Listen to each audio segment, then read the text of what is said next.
네. 안녕하세요. 람다 듀레이블 펑션과 S3 벡터스로 구닥다리 레그 갱생시키기의 발표를 맡은 아우스 8기 이현재입니다. 반갑습니다. 네, 우선 목차로는 짤막하게 자기소개 좀 드리고, 어떤 문제 사항이 있었는지 공유를 좀 드리고, 그리고 해결을 위해서 어떤 고민을 했는가, 그리고 구현을 어떻게 했고, 결과는 어땠고, 그리고 마지막으로 효과와, 그리고 회고는 조금 하도록 하겠습니다. 네. 일단 자기소개 먼저 드리면, 저는 우리 한국에 하나밖에 없는 터키어 학을 전공을 했고요. 이중 전공으로는 여러분들과 비슷한 소프트웨어를 전공을 했습니다. 그리고 현재 AWS 관련된 활동을 좀 하고 있는데, 아우스 우리 대학생 소모임 같은 경우에는 8기 부원하고 9기 운영진을 했었고요. 그다음 올해 아주 운이 좋게도 커뮤니티 빌더 서버리스 부분에서 선정이 되었습니다.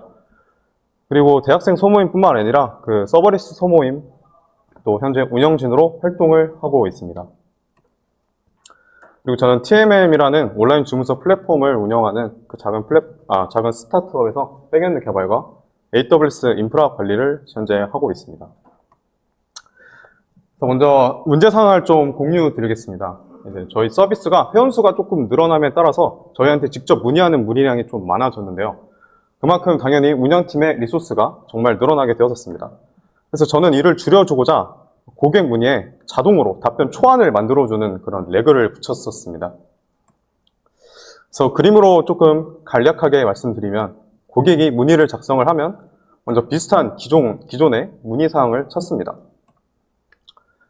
그리고 찾은 유사 문의사항에 대한 답변을 LM에 넣어서 답변 초안을 생성을 하고 운영팀이 그대로 올리는 것이 아니라 한번 확인을 하고 그리고 수정점이 있으면 다시 수정을 해서 전송을 하는 그런 간단한 레그 시스템인데요. 이로 인해서 초안을 직접 작성하는 것보다 시간이 크게 줄어서 운영팀이 만족도가 아주 현재 높습니다.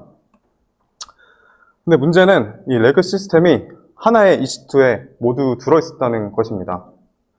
그래서 EC2가 크론으로 인베딩을 해서 인덱스를 빌드를 하고 또 빌드된 파이스 파일을 로컬 저장소에 저장을 하고 또 API 서빙이나 답변 생성까지 하나의 EC2에서 모두 담당을 하다 보니까 다음과 같은 문제점들이 발생을 했습니다. 처음으로는 벡터를 비롯한 모든 로직과 파일이 하나의 EC2에 있다 보니까 비용 및 가용성이 하나의 EC2에 종속되는 문제가 발생했고요. 그리고 그러다 보니까 스케일아웃이나 새로운 EC2를 띄울 때 인덱스의 일관성이 깨지는 그런 문제가 발생했습니다. 그리고 빌드와 쿼리를 한 곳에서 하다 보니까 메모리 부족 등 리소스 경합이 발생을 해서 품질이 저하될 때가 있었고요. 그 다음에 파이썬 스크립트를 크론으로 호출을 하다 보니까 빌드 시 실패 감지가 좀 어렵고 그리고 제시도 같은 정책도 직접 구현을 해야 한다는 단점이 있었습니다. 그래서 이게 실제로 개선되기 전 디렉토리인데 좋지 않은 냄새가 나죠? 다 묶여 있는 모습을 볼 수 있습니다. 그래서 이러한 문제점들이 존재를 해서 해결을 하려고 요구사항을 좀 만들어 봤는데요. 어떻게 만들었냐면 그냥 문제들을 그대로 뒤집었습니다. 그래서 첫 번째, 비용 가용성이 서버에 종속되고 스케일아웃 시 결과 일관성이 깨진다는 것은 그냥 인덱스를 서버 밖으로 빼면 됐었고요. 그다음 빌드 시 리소스 경합으로 서빙 품질이 정화될 때는 저하에 대한 거는 빌드와 서빙을 분리를 한다라고 저는 하나 세웠었고 빌드 시 실패를 알기 어렵고 제시도를 직접 구현해야 한다라는 것은 인덱스를 빌드를 할 때 실패 감지를 하기 쉽고 또 안전하고 간편하게 제시도를 설정할 수 있는 기능이 있는 시스템에서 빌드를 하면 되겠다라고 그런 생각을 했습니다. 자, 그래서 이제 해결을 위한 고민들을 조금 공유를 드릴 건데요. 첫 번째, 인덱스를 서버 밖으로는 어떤 고민을 했는지 공유 드리겠습니다. 되게 많은 옵션들이 있었는데 첫 번째, 오픈 서치 같은 경우에는 여러분들이 잘 알고 계시겠지만 정말 강력하고 지원도 좋고 많은 기능들을 제공을 하지만 지금 저희의 레그 시스템에서는 그렇게 오버스펙이라고 저는 생각을 했었습니다. 러닝 커브도 존재를 했었고요. 두 번째, 피지 벡터 같은 경우에도 DB를 프로비저닝 할 정도의 스케일은 아니라서 아까 비슷하게 오버스펙일 뿐더러 비용 이슈가 있기 때문에 패스를 했습니다. 그리고 세 번째, 파이콘 같은 외부 사스 같은 경우에는 무료이기도 하고 정말 간편하지만 외부 유동성을 내리고 싶지 않았고요. 초반에는 싸지만 이제 확장을 할수록 오히려 비싸지는 그런 단점이 있었기 때문에 패스를 했습니다.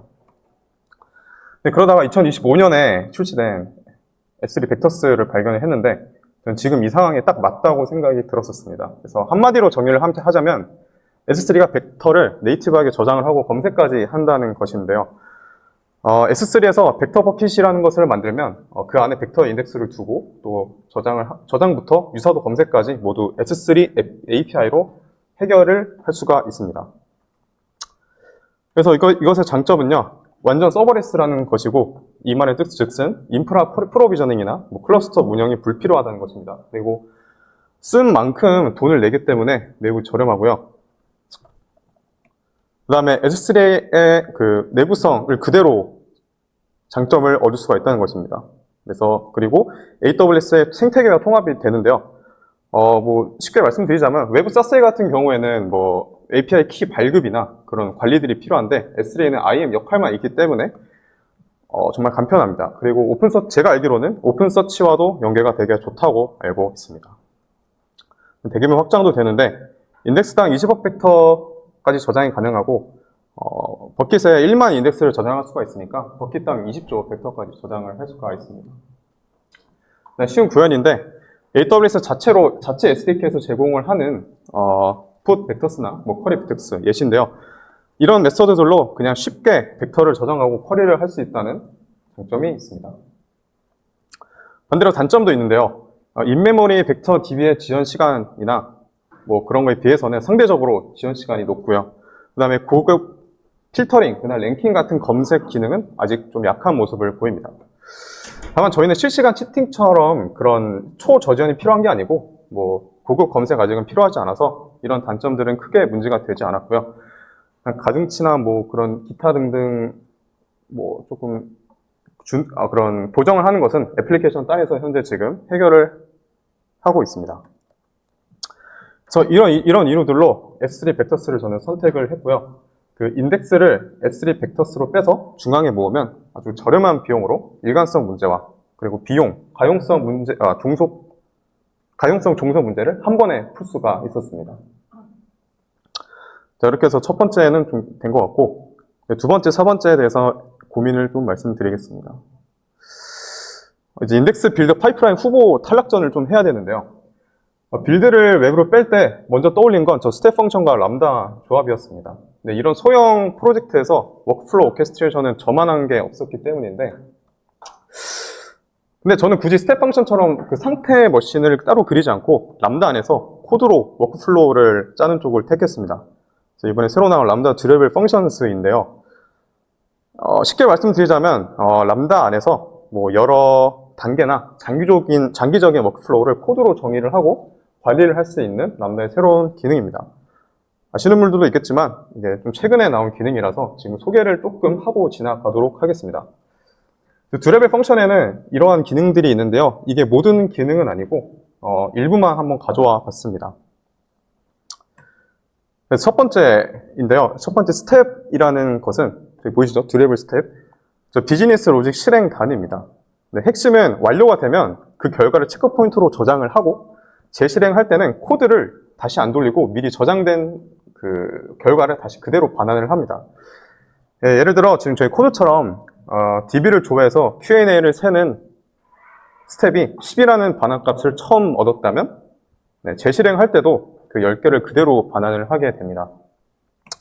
네, 그래서 시각이나 랜덤 값, API 반환값 호출처럼 매번 값이 달라질 코드를 스텝으로 감싸서 결정적으로 고정하는데 아주 유용합니다. 네, 그리고 실패하면 이제 설정한 리트라이 전략대로 재시도를 하는데, 네, 이처럼 스텝에 대한 최대 재시도 수나 그리고 딜레이라든지 백오프를 준다든지 특정 에러의 가능성만 재시도를 준다든지 이렇게 쉽게 코드로 설정을 할 수가 있습니다. 단 스텝 안에 스텝을 중첩하거나 스텝을 직접 동시에 돌리는 것은 안 되고요. 체크 포인트 경계를 유지하기 위해서 이렇게 설정을 했다고 하는데, 그게 병렬로 돌리는 것이 필요하다면 그 뒤에 잠깐 소개시켜드릴 맵이나 패럴러를 사용하시면 됩니다. 웨이크 같은 경우에는 실행을 잠시 멈췄다가 재개시켜주는 것인데요. 무슨 말이냐면 해당 로직을 실행한 뒤에 시작 지점만 체크 포인트만 저장을 하고 종료를 했다가 예약 시간이 되면 알아서 스텝을 실행시킵니다. 근데 중요한 것은 대기를 할 때 돈이 나가지 않는다는 것이고 무려 1년 동안 대기를 할 수가 있습니다. 그래서 코드를 보시면 처음 플레이스 올더라는 스텝을 진행하고 두 번째에서 7일을 기다렸을 때 우리가 아무것도 하지 않아도 저 세 번째 샌드 리뷰라는 스텝을 알아서 그냥 진행하게 됩니다.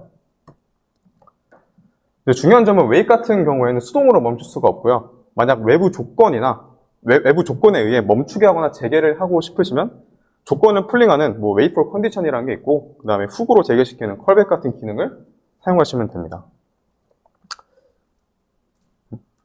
네, 그다음 마지막 맵인데요. 맵은 동시 작업을 동시에 실행하는 기능입니다. 그래서 맥스 컨컬시라는 것으로 최대 동기성을 정할 수가 있고 기본값은 무제한입니다. 그래서 옆에 예시 코드 같은 경우에는 그 프로세스라는 함수가 동시에 5개의 작업을 실행하는 것입니다. 그래서 좋은 점은 각 항목이 끝나는 대로도 그 독립적인 체크 포인트를 갖기 때문에 중간에 실패를 해서 재실행을 하더라도 이미 끝난 항목은 건너뛰고 이어서 한다는 장점이 있습니다. 그리고 중요한 구분 하나는 맵 같은 경우에는 같은 작업을 동시에 하는 것이고 다른 작업을 만약에 동시에 하려면 패럴럴을 사용한다는 것을 잊지 않으셨으면 좋겠습니다. 그래서 이 표는 마지막 스텝이 실패를 해서 전체를 재실행했을 때 예시입니다. 그래서 이와 같이 앞에 스텝, 맵, 웨이트를 잘 끝내고 나서 이것들은 근데 체크 포인트가 있기 때문에 이제 다시 실행을 할 때는 저 리플레이처럼 저 세 가지를 모두 스킵을 하고 마지막 스텝 실패한 지점부터 이어가도록 합니다. 이렇게 가슴이 뛰고 무궁무진한 활용도가 있는 듀레블 펑션들 기능에 관해서는 너무 많기 때문에 여기서 다 설명드리기보다는 이 공식 문서에 들어가셔서 자세히 보시면 될 것 같습니다. 네, 그래서 제가 이 람다 듀레블 펑션으로 어떤 걸 해결을 가능했냐 하면은 기본적으로 인덱스 빌드를 외부로 분리를 할 수가 있었고 또 듀레블 이스큐션 is failed라는 클라우드와트 지표가 있는데 이걸로 아주 간편하게 만약 빌드를 실패를 할 때 우리가 알림을 알아볼 수 있도록 할 수 있었습니다. 그리고 앞서 봤듯이 그 스텝의 체크 포인트 특성 덕에 이미 저장한 인덱스는 그 재시도를 할 때 스킵을 할 수 있다는 그런 장점이 있었고요. 맵으로 보다 빠르게 인덱스 빌드를 할 수가 있고 그 다음에 또 코드로 아까 보셨듯이 아주 쉽게 재시도 정책을 설정을 할 수가 있었습니다. 이처럼 아주 간편하지만 견고한 인덱스 빌드 파이프라인을 구축을 할 수가 있었습니다. 네, 자 이제 드디어 S3 벡터스와 람다 듀레블 펑션이라는 것으로 모든 요구사항을 만족을 시킬 수 있을 것 같네요. 네. 그래서 이게 최종 아키텍처인데 만약에 처음에 고객이 문의사항을 남기면 메인 API 서버는 이것을 그대로 그냥 서빙 API로 받아 던지고요. 서빙 API가 질문을 이제 인베딩해서 S3 벡터스로 유사 Q&A를 찾고 그걸 근거로 LLM이 답변을 만들어서 DB에 저장을 시킵니다. 그리고 인덱스 빌드를 하고 저장을 하는 것 같은 경우에는 좀 두 가지 방법을 좀 더 썼는데 이벤트 브릿지 스케줄러라는 것이 이제 매일 그날 추가 분만 중분 색인을 하고 또 전체 색인이나 최초 생성 같은 경우에는 수동으로 저는 그냥 인보크를 수동으로 저걸 불렀습니다. 그래서 이 부분에 조금 더 설명을 드리자면 매일매일 전체 인덱스를 재빌드 할 필요는 없잖아요. 그래서 람다에 두 가지 모드를 뒀었는데 이벤트 브릿지 스케줄러가 중분 모드의 파라미터를 주고 그 다음에 수동으로 트리거를 할 때는 전체 색인 모드 파라미터를 줘서 람다를 호출을 해서 효율적으로 관리를 하였습니다. 그래서 이게 구조인데요. 함수 하나가 작업 단위인 저 스텝 위쪽에 하나이고 중간에 빨간색 저 듀레블 이스큐션을 단 함수가 저 위에 있는 스텝을 순서대로 혹은 병렬로 오케스트레이션을 해줍니다. 그래서 만약에 전체 재생의 모드 저 파라미터가 풀로 줬을 때는 저 Q&A를 얻는 스텝을 거친 이후에 배치별로 인베딩과 벡터를 저장하는 스텝을 맵으로 병렬 실행시키고 마지막에 완료되었다는 슬랙 알림을 주고 마무리를 하게 됩니다. 그리고 만약에 매일매일 실행되는 중분 색인 같은 경우에는 일부 색인을 하는 스텝을 실행을 하고 알림만 주고 끝나는 그런 간단한 워크플로우로 만들어 봤습니다. 네, 그래서 듀레이블 펑션을 만들게 되면 기존 람다 콘솔과는 다르게 저 지속적인 실행이라는 탭이 존재를 하게 되는데 여기 들어가시면 전체 및 스텝의 세부 실행 과정을 볼 수가 있습니다. 그래서 저 스크린샷은 그 맵 덕분에 5개의 작업이 지금 동시에 실행되고 있는 모습이고요. 이 전체 같은 경우에는 저 풀 인덱스 쪽에 그 하나의 맵 하나이고 그 아래에 맵 아이템들이 동시에 펼쳐져서 실행되고 있는 배치들입니다. 그래서 잘 보시면 저 람다의 최대 길이가 15분인데 이 맵 하나가 18분 넘게 실행되고 있는 것을 볼 수가 있습니다. 이제 단일 람다의 한계를 넘은 것을 볼 수가 있는 거죠. 그리고 맵 안에 스텝들이 모두 성공을 했으면 뭐 다음 스텝인 알림 전송까지 완료된 것을 한눈에 확인을 하실 수가 있습니다. 그리고 만약에 실행에 실패를 하게 되는 경우에도 이제 어떤 스텝에서 문제가 발생을 했는지 이렇게 콘솔에서 확인을 하실 수가 있습니다. 그래서 아까 말씀드렸던 알림 같은 경우에는 실패 감지에 대한 알림 같은 경우에는 그냥 이렇게 간단하게 구성을 했습니다. 이제 특정 스텝이 재시도를 끝난 이후에도 실패를 하게 되면 예외를 던지게 되는데 이 예외를 따로 처리를 하지 않게 되면 저 듀레이블 익스큐션 페일드라는 지표가 하나가 올라가게 됩니다. 그래서 이게 1개 이상으로 되면 클라우드와치에서 기본으로 제공을 하는 SNS와 챗봇을 통해서 슬랙 알림을 보낼 수가 있습니다. 그래서 클라우드와치 전체 지표에서 람다를 치시면 안 되고요. 저 듀레이블을 치시면 저렇게 함수 이름별로 뭐 아무나 누르시면 저 듀레이블 익스큐션 페일드를 볼 수가 있고 그러니까 다양한 그 지표가 있기 때문에 그것도 잘 활용을 하시면 좋은 시스템을 만들 수 있을 것 같습니다. 네, 이게 실제 알람이 온 모습입니다. 네. 그래서 마지막으로 효과 말씀드리겠습니다. 그래서 비용과 속도 측면에서는 다음과 같은 이득을 좀 보았는데 벡터 저장소는 저장과 쿼리가 현재 한 달에 한 $1 미만으로 매우 저렴하게 이용을 하고 있고 또 EC2에 같은 EC2에서 같이 있었던 그 빌드 기능이나 또 빌드 기능을 람다로 떼어냈기 때문에 그 잉여 리소스를 줄이기 위해서 EC2 스케일을 다운을 했습니다. 그래서 75%의 인스턴스 비용을 좀 줄였고요. 그 다음에 또 인덱스 리빌드도 저 맵 병렬로 인해서 1.37배 정도 빠르게 가능을 했습니다. 그래서 사실 이게 조금 작은 시스템이라서 절대적인 금액 차이는 조금 작아 보일 수는 있지만 또 확장성 관점에서는 조금 의미가 있지 않았나라고 생각을 하고 있습니다. 그래서 마지막 회고를 좀 드리자면 매우 저렴한 비용으로 잘 돌아가서 좋은 개선이라고 생각을 하고 있고요. 그래서 좀 질문을 좀 드려보려고 하는데 듀레이블 펑션스가 스텝 펑션을 대체할 수 있느냐에 대해서 좀 질문을 하고 싶은데 혹시 스텝 펑션 알고 계신 분 계신가요? 네, 진성님 어떻게 생각하신가요? 전부 다 하기 어렵지 않아요. 정확하십니다. 그래서 스텝 펑션, 저 같은 경우에도 아니오라고 대답을 해주고 싶은데 스텝 펑션 같은 경우는 뭐 복잡하거나 이것보다 상대적으로 복잡하거나 큰 워크플로우에 그 다른 서비스를 연계를 하거나 아니면 또 저 워크플로우를 시각할 때 아주 좋고요. 근데 반면에 이제 듀레이블 펑션 같은 경우에는 제가 느끼기에는 뭐 코드로 간단하게 워크플로우를 짜거나 아니면 저희처럼 아주 작은 시스템을 만들거나 할 때 엄청 가볍고 싼 가격으로 만들 수 있다고 저는 생각을 했었습니다. 그래서 대체라기보다는 각자 장단점이 있기 때문에 적재적소에 사용하시면 될 것 같고요. 한 달 동안 운영을 해봤는데 복잡한 레그 시스템이 아니거나 초반에 프로토타입을 하실 때는 이 조합이 상당히 괜찮은 것 같습니다. 그리고 마지막으로 빨리 다른 곳에 못 써본 기능을 써보고 싶은 만큼 듀레이블 펑션은 정말 무한한 가능성이 있기 때문에 한번 집에 가서 찾아보시길 바랍니다. 세 줄 요약 좀 해보면 서브리스로 매우 저렴하게, 매우 간단하게, 매우 견고하게 레그를 개선시켰다라고 말씀드릴 수 있을 것 같습니다. 네, 감사합니다.